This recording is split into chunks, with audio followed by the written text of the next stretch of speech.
N20 motor on each corner to drive the wheels. In order to do that, I've got to house the motor. So this is the original setup. So you have this little hub assembly. Now I've had to do away with that to house a motor.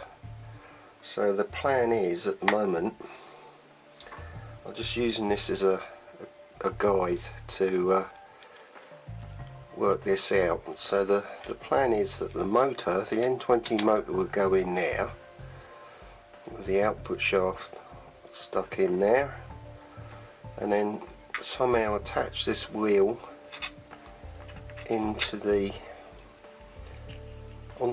end of the shaft,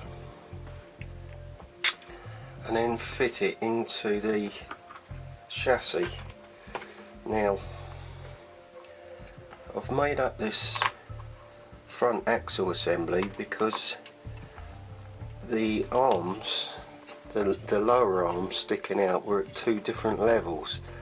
So the original arms sat so high there wasn't enough room to get a motor in between, so I had to drop down the axle to make it level with the rear axle so that they're all the same. So I've been sort of working my way round and cutting bits away in order to get clearance for the motors to swing around when it's being steered. So I've cut away a couple of windows here, both front and back, to give us the clearance, and I've also done the same thing on the front. So I've just chamfered the corner away there, and a bit more here, because the whole thing is slightly off centre from the centre line. So what I've done is I've made a new front axle, and that will sit in or line up with this little step here, line up there, and then a 2-bolt fixing to attach the front axle onto the main bodywork, so it will end up like that. So that's got that part of it sorted out. Now the other side is left and right.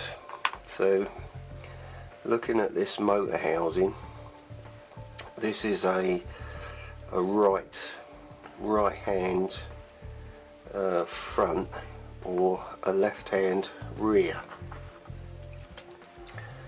Now the right hand has got a, let's put that over there a minute, so he'd be looking that way up.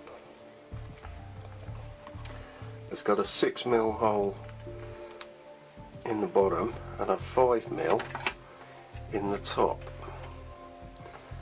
And then on the other side, the left hand side, it's the reverse. So I've got a 5mm hole at the bottom and a 6mm hole at the top. Now I've been experimenting a little bit, so I've been printing the motor housing face down like that, but in order for the print to work, it's got to have supports. So it prints off supports so that it doesn't, as it's expanding out, it doesn't distort. Okay, so the next move will be to attach the front axle. So I shall do that directly, and then I shall run through cleaning this up, getting this ready step by step. So I'll probably start off drilling cleaning, do some basic cleaning, drilling and tapping through to get the centres right, and then maybe take a photo of these pins in situ ready to sit in the lathe, and then maybe do a few turns on the lathe just to see how it's done. So I'll do that. This has got a bearing on it, so it's a 6x2 roller bearing or ball bearing, and that will go into the tailstock and be held in place with a drill chuck, and then this end the jaws of the chuck will grip the head of the bolt and turn it.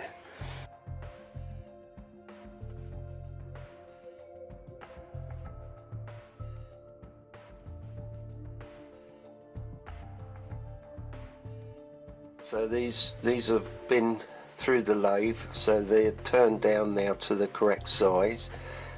This example is 6mm top, or a fraction under 6mm, just enough to give it some clearance, and 5mm on the bottom.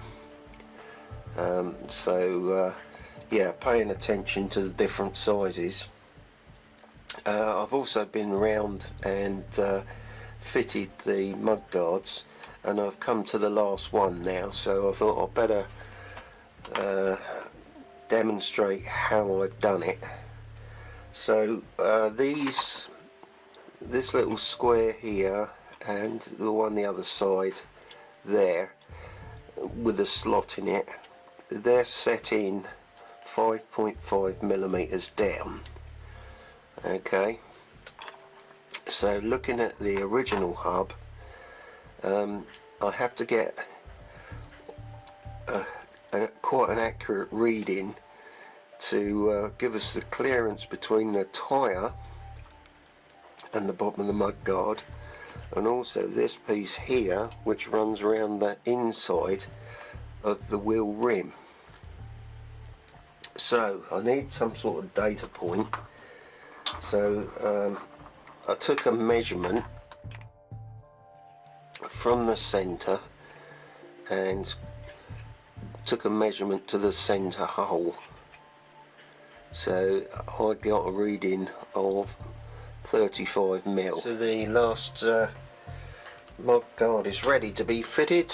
I don't know whether the camera is going to be able to make out, but this profile here is like the match for this profile here, and so what I've done to achieve that is just to cut back on this edge here. So cut that strip away. If you have a look the other side there, so that profile did continue on, so I've just cut that down. So that avoids this part entering the chamber where the motor is sat, and the other leg is more or less straightforward. It's just a square, so it's just a case of just filing down the profiles just a little bit to give us a little bit of clearance. So all we've got to do now then is to match the profiles with the motor housing, and then push that in.